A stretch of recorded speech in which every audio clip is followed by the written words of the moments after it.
what we're going to talk about is your liquid propane gas or your propane tank. So these are extremely dangerous and we really need to take extreme care when it comes to these. What we really want is no vegetation around them. These things turn into bombs if they levy. So what we're really looking for, and this homeowner's done a really good job of the foundations for a safe propane tank.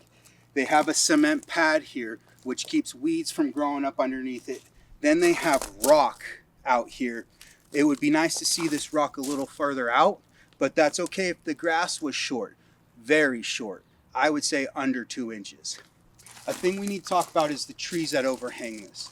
This is a very, very dangerous situation, especially if it goes unmitigated and keeps growing down under. We really don't want any heat impact on this gas system. So really bringing these tree limbs way high and then making sure it's weed eated and all the nettles are raked up around it is going to make it the safest for you. Also cleaning underneath it so that no leaves are caught underneath it, and just keeping all heat away from it is what you want. When it comes to trees and vegetation around your propane tank, regulation says that you need to have 20 feet of clearance. That means 20 feet of no vegetation.